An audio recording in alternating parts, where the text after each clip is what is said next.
أعوذ بالله من الشيطان الرجيم بسم الله الرحمن الرحيم سبحان الذي أسرى بعبده ليلا من المسجد الحرام إلى المسجد الأقصى الذي باركنا حوله لنريه من آياتنا إنه هو السميع البصير صدق الله العظيم. بزرگوں اور پیارے بھائیوں، یہ ہے سورہ بنی اسرائیل، پارہ نمبر 15۔ یہ سورت مکی ہے، یعنی ہجرت سے پہلے نازل ہوئی ہے۔ اس سورت میں 12 رکوع ہے اور 111 آیتیں ہیں۔ قرآن میں 114 سورتیں ہیں، ہر ایک کے نام الگ الگ ہیں۔ سورتوں کے نام کس طریقے سے طے کیے جاتے ہیں؟ تو یہ قرآن کا ایک اعجاز ہے کہ ایک ایک سورت میں کئی زیادہ ٹاپک ہوتے ہیں، کئی زیادہ مضامین ہوتے ہیں، ان میں سے کسی ایک مضمون کا نام رکھ دیا جاتا ہے۔ قرآن کا اعجاز اس طور پر کہ آدمی کوئی آرٹیکل لکھتا ہے تو اس میں ایک ٹاپک ہوگا، 2 ہوں گے، 5 ہوں گے، لیکن قرآن کی ایک ایک سورت میں کئی ٹاپک ہوتے ہیں، کئی مضامین ہوتے ہیں، ان میں سے کسی ایک مضمون کو سامنے رکھ کر نام رکھ دیا جاتا ہے۔ مثال کے طور پر پہلی جو سورت ہے سورہ بقرہ، بقرہ کا معنی ہوتا ہے گائے، چونکہ اس سورت کے اندر بنی اسرائیل کا ایک واقعہ بیان کیا گیا، اس واقعے میں گائے کا ذکر ہے، اس مناسبت سے اس سورت کا نام رکھ دیا گیا سورۃ البقرہ۔ نمل کہتے ہیں عربی زبان میں چیونٹی کو، کیری۔ اس سورت میں اس کا تذکرہ ہے تو اس سورت کا نام سورۃ النمل ہو گیا۔ سورہ یوسف میں یوسف علیہ السلام کا تذکرہ ہے تو سورہ یوسف نام رکھا گیا۔ اسی طرح اس سورت کے اندر، اس سورت کا نام ہے بنی اسرائیل، تو چونکہ اس سورت کے اندر بنی اسرائیل کا بھی تذکرہ ہے، ایک مضمون اور ٹاپک یہ بھی ہے، اس مناسبت سے اس سورت کا نام ہے بنی اسرائیل۔ 111 آیتیں ہیں۔ اس پوری سورت کے اندر 3-4 چیزیں خاص طور سے بیان کرنا مقصود ہے۔ ایک تو آخرت کی زندگی کا یقین دلانا کہ مرنے کے بعد کی زندگی حق ہے، یہ کوئی جھوٹی چیز نہیں ہے، جس کو ہم بعث بعد الموت کہتے ہیں، مرنے کے بعد دوبارہ زندہ ہو۔ دوسرا، نبی کریم صلی اللہ علیہ وسلم کی رسالت کو ثابت کرنا ہے کہ حضور اللہ کے رسول ہیں۔ تیسری چیز، اس سورت کے ذریعہ مشرکین مکہ کو تنبیہ اور وارننگ دینا مقصود ہے، معراج کا واقعہ بیان کر کے۔ اور چوتھی چیز، یہودیوں اور اہل کتاب کو بھی تنبیہ اور تفہیم یعنی وارننگ بھی ہے اور ان کو سمجھایا بھی گیا ہے۔ اور پانچویں چیز، اس پوری صورت کے اندر اخلاقی لائن کی بہت زیادہ تعلیم دی گئی کہ ایک مسلمان کیسا ہو اور مسلم معاشرہ اور سماج کیسا ہو، وہ تمام باتیں اس صورت کے اندر بیان کی گئی۔ میں نے آپ کے سامنے ایک آیت پڑھی ہے، اس آیت کا ترجمہ، پاک ہے وہ ذات جو اپنے بندے کو راتوں رات مسجد حرام سے مسجد اقصی تک لے گئی۔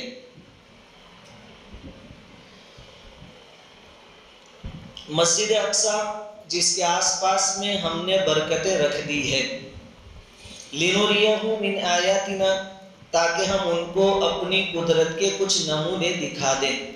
إِنَّهُ هُوَ السَّمِيعُ الْعَلِيمُ، یقیناً اللہ رب العزت ہی خوب سننے والے اور خوب دیکھنے والے ہیں۔ معراج کے لفظ سے ہم سب واقف ہیں، ہم جانتے ہیں کہ نبی کریم صلی اللہ علیہ وسلم معراج میں تشریف لے گئے تھے۔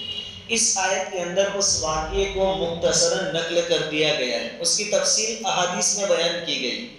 اور اسی طرح سورہ نجم میں 27ویں پارے میں شروع کی 18 آیتوں میں اس کی تفصیل بیان کی گئی ہے کہ معراج میں کیا کیا ہوا۔ پہلی بات تو یہ کہ معراج کس سال، کس مہینے میں اور کس تاریخ کو پیش آیا، اس میں اختلاف ہے، سال میں بھی اختلاف ہے۔ بعض مفسرین اور مورخین یعنی تاریخ لکھنے والوں کا کہنا یہ ہے کہ حضور صلی اللہ علیہ وسلم کو جب نبی بنایا گیا، یعنی جب آپ کو نبوت ملی، اس کے 5 سال بعد معراج کا واقعہ پیش آیا۔ بعضے کہتے ہیں کہ ہجرت سے 6 مہینے پہلے پیش آیا، بعضے کہتے ہیں کہ ہجرت سے 14 مہینے پہلے واقعہ پیش آیا، یعنی 1.5 سال پہلے تقریباً یہ واقعہ پیش آیا، اور بھی بہت سارے اقوال ہیں، لیکن زیادہ تر صحیح قول ہجرت کے 11 سال بعد کا ہے۔ 40 سال کی عمر میں آپ کو نبوت ملی، نبوت کے 11ویں سال نبی کریم صلی اللہ علیہ وسلم کو معراج کرائی گئی، یعنی آسمانوں کا سفر کروایا گیا، یہ قول زیادہ صحیح معلوم ہوتا ہے۔ اب رہی بات مہینہ کون سا تھا، اس میں بھی ربیع الاول کے بھی اقوال ہیں، ربیع الاخر کے بھی اقوال ہیں، رمضان کا بھی قول ہے، لیکن زیادہ تر مفسرین کا کہنا یہ ہے کہ رجب کا مہینہ تھا۔ اب رجب کے مہینے کے بعد تاریخ کون سی، اس میں بھی اختلاف، 1 تاریخ تھی، 15 تاریخ تھی، 13 تھی، 27 تھی، زیادہ تر کا کہنا یہ ہے کہ 27 تاریخ تھی رجب کی، 27 رجب کو یہ معراج والا واقعہ پیش آیا۔ اسی لیے کچھ لوگ وہ بھی ہیں جو 27 رجب کو نمازوں کا اہتمام کرتے ہیں، ہمارے یہاں بھی وہ نظر آتے ہیں۔ میں نے ابھی چند دنوں پہلے ساتھیوں کو سنایا تھا کہ ہم جو ہے اصل وقتی طور پر مسلمان بن جاتے ہیں، قائم کے مسلمان نہیں رہتے۔ 27 رجب کو کچھ نمازی آئے مغرب میں اور عشاء میں، اور پھر فجر میں نہیں دکھے، پھر غائب ہو گئے۔ تو میں نے مذاق میں یہ بھی پوچھا 1-2 ساتھیوں سے کہ رات کو معراج میں گئے تھے، نماز کو مومن کی معراج کہا گیا، تو رات کو معراج میں گئے تھے تو شاید نیچے اترنا بھول گئے ہو تو فجر سے وہ دکھے نہیں۔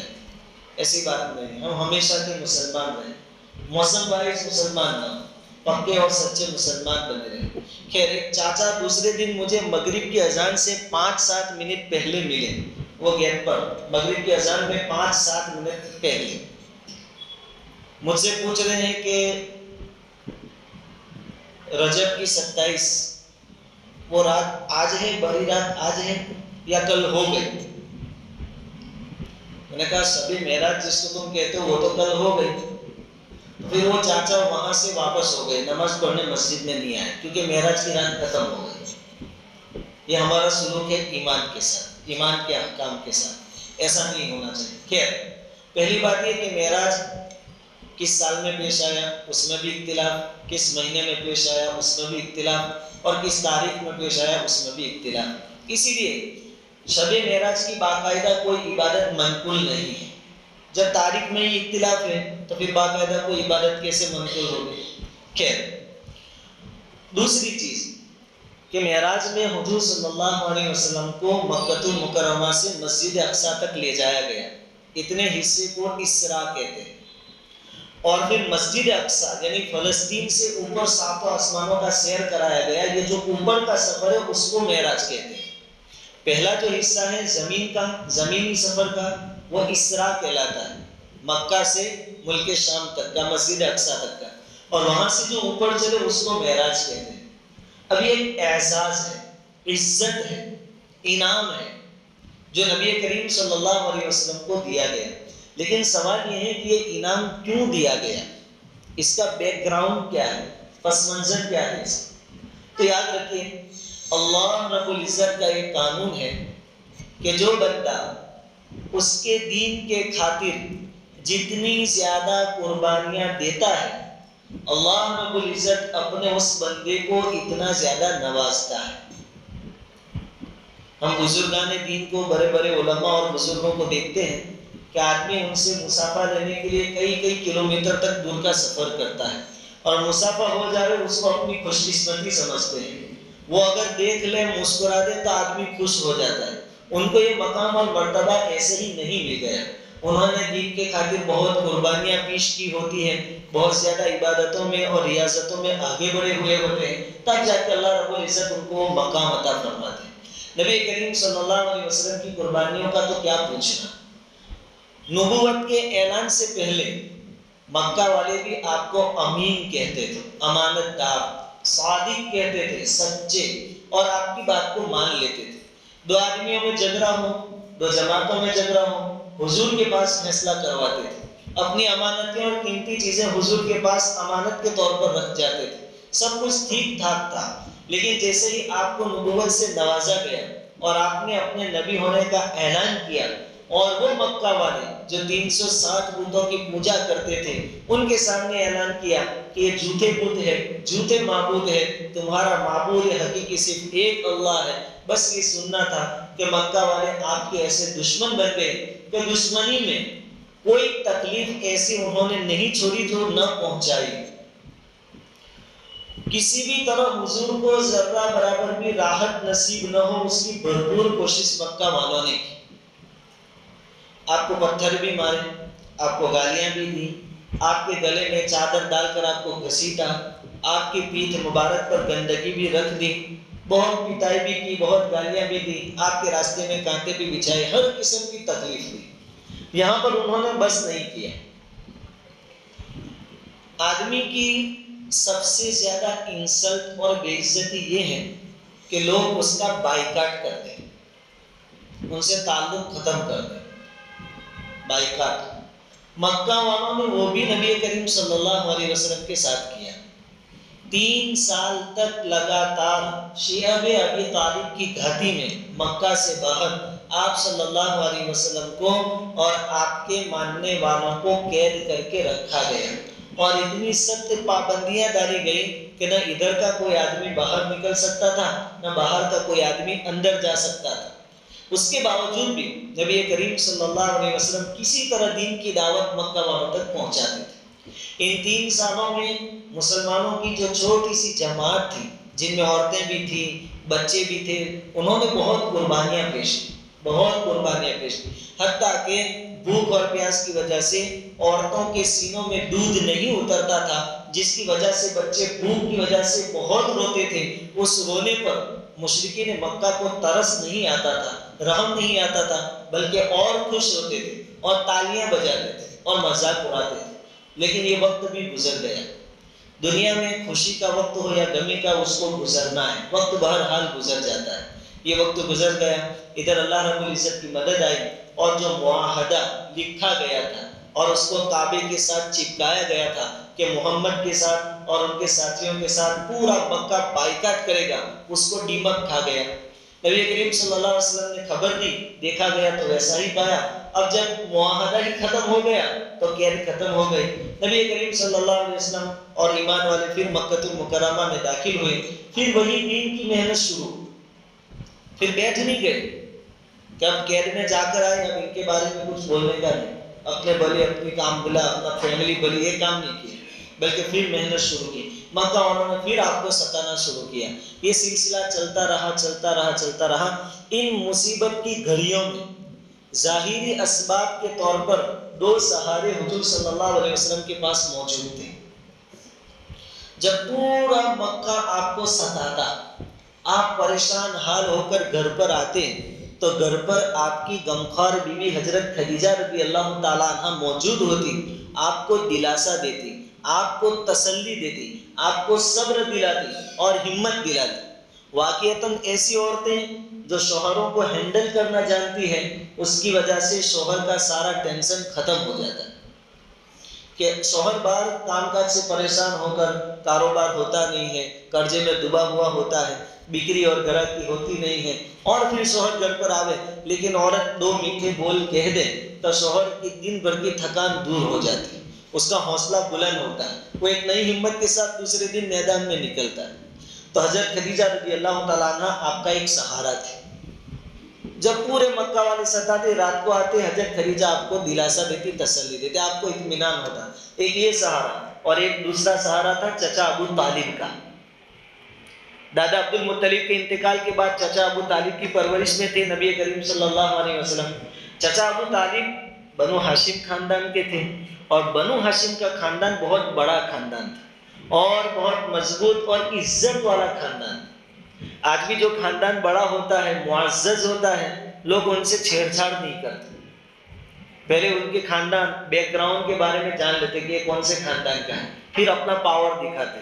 یہ آج بھی طریقہ ہے۔ بنو ہاشم بڑا خاندان تھا۔ مشرکین مکہ حضور کو ستاتے تو تھے، لیکن آپ کو بالکل ختم کر دینے کی طاقت ان میں نہیں تھی۔ کیونکہ وہ جانتے تھے کہ اگر ہم نے حضور کو قتل کر دیا، نعوذ باللہ شہید کر دیا، تو بنو ہاشم ہمیں چھوڑیں گے نہیں، ہم سے بدلہ لیں گے، قصاص لیں گے۔ اس لیے جسمانی تکلیفیں پہنچایا کرتے تھے، لیکن ابو طالب کی وجہ سے حضور کو بہت اطمینان نصیب ہوتا تھا، اور حضور دین کی دعوت لوگوں میں گھوم پھر کر دے سکتے تھے۔ لیکن شیعہ ابی طالب سے جب نکلے 3 سال قید کے بعد، تو جب آپ صلی اللہ علیہ وسلم کی عمر مبارک 50 سال کی ہوئی تو چچا ابو طالب دنیا سے رخصت ہو گئے، ایک سہارا ٹوٹ گیا۔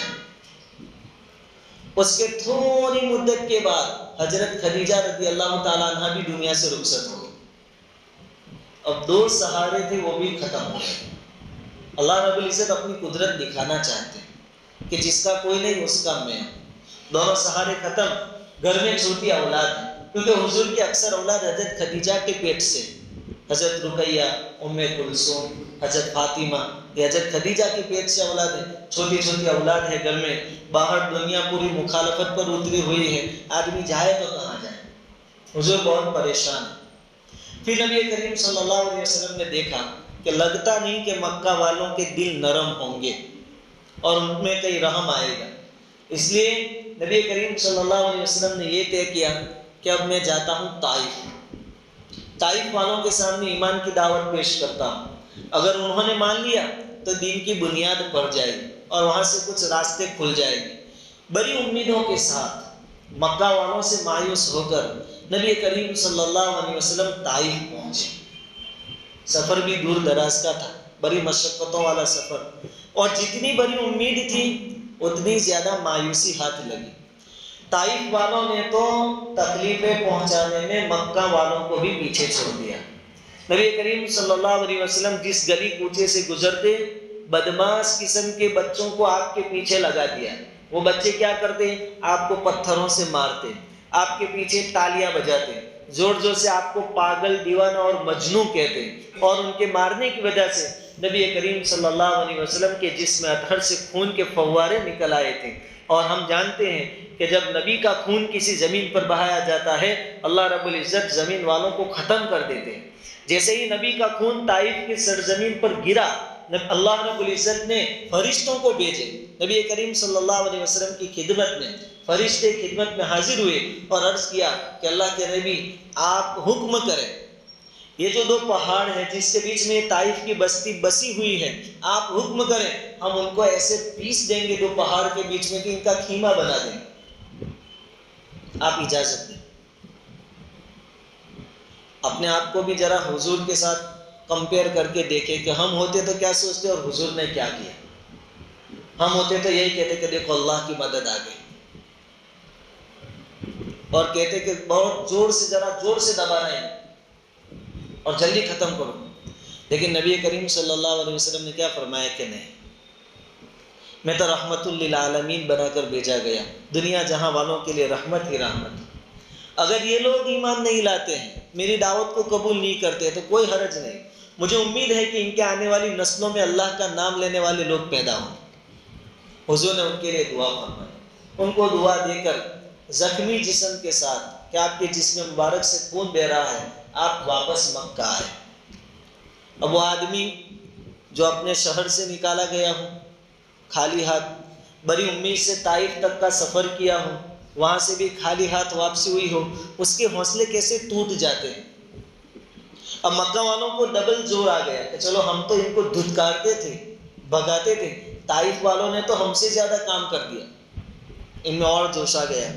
جب ظاہری تمام اسباب مایوسی کے جمع ہوئے، حضور مایوس نہیں ہوئے لیکن مایوسی والے اسباب جمع ہو گئے، تو اللہ رب العزت نے کہا کہ میرے محبوب آپ کو گھبرانے کی ضرورت نہیں ہے، یہ لوگ آپ کو نیچا دکھانا چاہتے ہیں، ذلیل کرنا چاہتے ہیں، آپ کا رتبہ کم کرنا چاہتے ہیں، کم بتانا چاہتے ہیں، اب آپ دیکھو کہ ہم آپ کو کتنا اونچے اٹھاتے ہیں۔ تو مکہ والوں نے اور طائف والوں نے آپ کو نیچا دکھانا چاہا، اللہ رب العزت نے اپنے نبی کو اٹھایا، اتنا اٹھایا کہ عرش معلیٰ تک اللہ رب العزت اپنے نبی کو لے گیا۔ یہ حضور صلی اللہ علیہ وسلم کا اعجاز تھا۔ لیکن یہ اعجاز کب ملا؟ ڈھیر ساری قربانیوں کے بعد۔ آج بھی ایسی بات نہیں ہے کہ اللہ رب العزت کی مدد اب ہمیشہ کے لیے بند ہو گئی، اب تو امام مہدی آئیں گے، حضرت عیسیٰ علیہ السلام آئیں گے تو ہی بیڑا پار ہوگا، ایسی بات نہیں۔ اللہ رب العزت کی مدد ہمیشہ مومنوں کے ساتھ رہی ہے اور رہے گی، بشرطے کہ ان کنتم مؤمنین، ہم لوگ صحیح معنی میں مومن بن کر رہیں۔ ہمارا ایک المیہ یہ ہے کہ ہم قربانیاں دینا نہیں چاہتے، ہر چیز میں سہولت تلاش کرتے ہیں اور فوراً ہم انتظار میں رہتے ہیں کہ جبرائیل امین ابھی آ جائے، فرشتے ابھی مدد کے لیے آ جائیں۔ ایسا نہیں ہوتا۔ یہ اللہ رب العزت کا ایک طریقہ ہے، ایک طرز ہے کہ آپ پہلے قربانیاں پیش کریں، اس کے بعد اللہ رب العزت کی مدد آئے گی۔ یعنی پہلا قدم ہمیں اٹھانا ہے، پہلا اسٹیپ ہمیں لینا ہے، اس کے بعد اللہ رب العزت اپنا اسٹیپ لیں گے اور ہماری مدد ہوگی۔ خیر، اب معراج میں کیا کیا ہوا، بہت سارے واقعات پیش آئے، انشاءاللہ اس کو تو ہم کل جانیں گے، لیکن خلاصہ یہ کہ ان تمام تکلیفوں کو برداشت کرنے کے بعد اللہ رب العزت نے معراج کی دولت سے نوازا، جو آپ صلی اللہ علیہ وسلم کا اعزاز اکرام۔ اب اس میں ایک بحث یہ ہے کہ معراج میں جو آپ گئے تھے تو صرف آپ کی روح گئی تھی کہ جسم بھی گیا تھا؟ ہمارا ماننا یہ ہے، ہم اپنے آپ کو اہل سنت والجماعت کہتے ہیں، ہم اہل سنت والجماعت کا ماننا یہ ہے کہ معراج میں حضور صلی اللہ علیہ وسلم اپنے جسم کے ساتھ گئے تھے، جسمانی معراج ہوئی تھی۔ اب یہ تو بہت بڑی بات ہوئی کہ ایک جسم، ایک انسان کا جسم عرش معلیٰ تک جائے۔ انسان اگر صحیح معنی میں مومن ہو تو وہ کہاں تک پہنچ سکتا ہے؟ اس لیے کہتے ہیں کہ انسان فرشتوں سے بھی آگے بڑھ سکتا ہے۔ حضور انسان تھے، بشر تھے، کامل بشر تھے، کامل انسان تھے، لیکن آپ کا درجہ فرشتوں سے اوپر۔ ایک مقام وہ آیا کہ جبرائیل امین نے بھی کہہ دیا کہ یہاں سے میں آگے نہیں بڑھ سکتا، لیکن وہاں سے آگے انسان گئے، حضور صلی اللہ علیہ وسلم گئے۔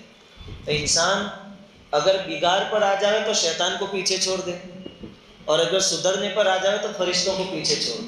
ہمیں طے کرنا ہے کہ ہمیں کس کو اوورٹیک کرنا ہے، شیطان کو یا فرشتوں کو۔ خیر، یہ بحث کہ جسمانی معراج ہوئی تھی کہ روحانی، ہم کہتے ہیں کہ جسمانی معراج ہوئی تھی، پورے جسم اور روح کے ساتھ حضور وہاں تشریف لے گئے تھے۔ اب اس کے دلائل چاہیے۔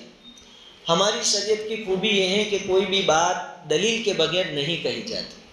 ڈھیر ساری دلیلیں اس بات پر موجود ہے کہ معراج جسمانی ہوئی تھی، روحانی نہیں ہوئی۔ اس میں سے چند دلیلیں میں آپ کے سامنے پیش کرتا ہوں۔ پہلی دلیل کہ جس آیت کے اندر، یعنی سورہ بنی اسرائیل 15ویں پارے کی پہلی آیت میں اللہ تعالیٰ نے معراج کا تذکرہ کیا، اس میں سب سے پہلا جو لفظ ہے وہ ہے سبحان، پاک ہے اللہ کی ذات۔ اور سبحان کا لفظ عربی گرامر کے حساب سے تعجب کے موقع پر بولا جاتا ہے۔ جب کوئی تعجب خیز واقعہ پیش آ جائے، عجیب بات بن جائے، وہاں سبحان اللہ بولتے ہیں۔ ہم بھی بولتے ہیں نا کبھی تعجب کی بات سن تو سبحان اللہ۔ اب یہاں اللہ رب العزت نے سبحان کا لفظ ذکر کیا، یہ خود اس بات کی طرف اشارہ کر رہا ہے کہ حضور جسم کے ساتھ معراج کے لیے گئے ہیں، کیونکہ صرف اگر روح گئی ہوتی یا نیند کی حالت میں آپ نے خواب میں معراج کی ہوتی تو یہ تو کوئی تعجب کی بات نہیں ہے۔ خواب میں تو کوئی بھی آدمی کہیں بھی جا سکتا ہے۔ میں آپ کو کہوں کہ میں ابھی 3 بجے سو گیا تو میں مکہ گیا، پھر وہاں سے مدینہ گیا، مسجد اقصیٰ گیا، ملک شام میں گھوما، تو آپ کو کوئی تعجب نہیں ہوگا، کیونکہ میں نیند میں گیا، اور آدمی نیند میں کہیں بھی جا سکتا ہے، اس پر کوئی تعجب کی بات نہیں۔ لیکن میں اگر آپ کو یہ کہوں کہ میں ظہر کی نماز یہاں پڑھی اور پھر عصر کی نماز بھی یہاں پڑھی، لیکن ظہر اور عصر کے بیچ میں یہاں سے بھروچ گیا، پھر وہاں سے 50 کلومیٹر میرے گاؤں گیا، پھر وہاں سے بڑودا تھوڑا کام تھا وہ نمٹایا، پھر وہاں سے احمد آباد گیا، پھر میں ادھر آیا، تو آپ کہیں گے کہ روزے کا اثر مفتی صاحب پر شروع ہو گیا، وہی ہوگا، کوئی یقین نہیں کرے گا۔ یہ تعجب کی بات ہے۔ اللہ رب العزت نے سبحان کا لفظ لا کر کہہ دیا کہ یہ تعجب خیز واقعہ ہے، اور یہ اسی وقت تعجب کے لائق ہو سکتا ہے جبکہ جسم کے ساتھ گئے۔ اور اعتراض کرنے والوں کو لفظ سبحان پر غور کرنا چاہیے کہ لے جانے والا کون ہے۔ ارے انسانوں کے لیے یہ چیز مشکل ہے، لیکن لے جانے والے کے لیے کون سے مشکل؟ اس لیے تو سبحان شروع میں کہہ دیا کہ تعجب مت کرنا، یہ میرا کام ہے۔ کیسے ہوا وہ سب تم چھوڑ دو. تو ایک دلیل لفظ سبحان میں موجود ہے کہ نبی کریم صلی اللہ علیہ وسلم اپنے جسم اطہر کے ساتھ معراج کے لیے تشریف لے گئے تھے. اس کے بعد اسی آیت کے اندر اسی لائن میں چوتھا ایک لفظ ہے بعبدہ، اپنے بندے کو معراج کروائے. اب عبد یعنی بندہ، تو بندہ کس کو کہتے ہیں؟ صرف روح کو تو کوئی بندہ نہیں کہتا، بلکہ روح والے جسم کو بندہ کہا جاتا ہے. اس میں بھی اس بات کی دلیل موجود ہے کہ معراج جسمانی ہوئی ہے، روحانی نہیں ہوئی، یا خواب میں نہیں ہوئی. حضور خود گئے ہیں جسم کے ساتھ. ایک اور دلیل حدیث میں ہے کہ جب معراج کے لیے آپ کو لے جایا گیا اس وقت آپ ام ہانی رضی اللہ تعالیٰ عنہ کے گھر پر سوئے ہوئے تھے. حضرت جبرائیل علیہ السلام آپ کو وہاں سے لے کر چلے تھے. جب معراج سے آپ واپس تشریف لائے، آپ نے واپس آنے کے بعد ام ہانی سے کہا کہ اس طریقے سے میں معراج کر کے آیا. اس وقت ام ہانی رضی اللہ تعالیٰ عنہ نے کیا کہا کہ حضور دیکھیے آپ نے معراج کی ہے، مجھے یقین ہے، مجھے تو کوئی شک نہیں. اللہ کا نبی کہہ رہا ہے، کیسے شک ہوگا؟ اللہ کرنے والا ہے، کون شک کرے گا ایمان والا؟ لیکن بات یہ ہے کہ مکہ والے جو ہے نا پہلے سے آپ سے خلاف ہیں، اور آپ یہ بات سنیں گے تو ایک اور موقع ان کو ہاتھ میں آ جائے گا. وہ آپ کو ویسے بھی جھوٹا کہتے ہیں، اور اس بات کو بھی جھوٹی ثابت کرنے کے لیے پھر بہت کوشش کریں گے، اور ایک موقع ان کو اور مل جائے گا کہ دیکھو کیسی باتیں کرتے ہیں کہ تھوڑے سے وقت میں یہاں سے ملک شام گئے. سعودی اور سیریا تو کتنا دور ہے، وہاں گئے، پھر وہاں سے ساتواں آسمان پر گئے، پھر آ بھی گئے، اس میں جنت بھی دیکھی، دوزخ بھی دیکھی، فلاں فلاں سے ملاقات ہوئی. تو ان کو ایک اور موقع مل جائے گا، وہ آپ کو جھوٹا ثابت کرنے کی بھرپور کوشش کرنے لگیں گے. اس لیے آپ لوگوں کے سامنے اس واقعے کو بیان نہ کریں. اس سے بھی ثابت ہوتا ہے کہ ام ہانی نے آپ کو منع کیوں کیا کہ آپ بیان مت کرنا. صرف روح گئی ایسا کہا ہوتا حضور نے تو اس میں تو پھر روکنے کی کوئی بات نہیں تھی. روح تو کہیں بھی جا سکتی سیکنڈوں میں. ابھی ہم بیٹھے بیٹھے گھر پہنچ سکتے ہیں خیالات کی دنیا میں. ام ہانی نے روکا وہ اس وجہ سے کہ آپ جو جسمانی معراج کی بات کر رہے ہیں کہ آپ کا جسم گیا تھا اوپر تک عرش معلیٰ تک، یہ خلاف عادت ایک چیز ہے. کم وقت میں شارٹ ٹائم میں ایسا ممکن نہیں ہے. اگر آپ یہ بات مکہ والوں کے سامنے کہیں گے تو آپ کو جھٹلائیں گے. یہ بھی اس بات کی دلیل ہے کہ حضور صلی اللہ علیہ وسلم کو جو معراج نصیب ہوئی وہ جسمانی ہوئی، صرف روحانی نہیں تھی. 3 دلیلیں. چوتھی ایک دلیل کہ ہرقل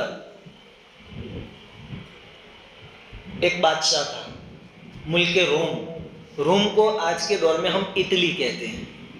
وہاں کے بادشاہ کا لقب ہوگا ہرقل. نبی کریم صلی اللہ علیہ وسلم نے اس کو بھی خط لکھا تھا. ہم جانتے ہیں کہ حضور نے آخر میں تمام بڑے بڑے جو سردار تھے، بڑی بڑی جو سلطنتیں تھیں عیسائیوں کی، یہودیوں کی، ان کو خطوط لکھے تھے اور خط کے ذریعے ان کو ایمان کی دعوت دی تھی. نبی کریم صلی اللہ علیہ وسلم نے شاہ روم یعنی روم کے بادشاہ ہرقل کو بھی ایک خط لکھا تھا، اور خط لے کر کن کو بھیجا تھا؟ حضرت دحیہ رضی اللہ تعالیٰ عنہ. جب وہ وہاں پہنچے، ہرقل بادشاہ نے حضور کا خط مبارک پڑھا. وہ انصاف پسند آدمی تھا، عیسائی تھا لیکن انصاف پسند تھا. اس کو تجسس ہوا، اس کو یہ شوق ہوا کہ یہ جو محمد ہے جو اپنے آپ کو نبی ڈکلیئر کر رہے ہیں، نبی بتا رہے ہیں، ان کے بارے میں کچھ معلومات حاصل کرنی چاہیے. چنانچہ اسی زمانے میں مکہ کا ایک قافلہ تجارت کی غرض سے ملک شام گیا ہوا تھا. مکہ والے ملک شام تجارت کے لیے جاتے تھے.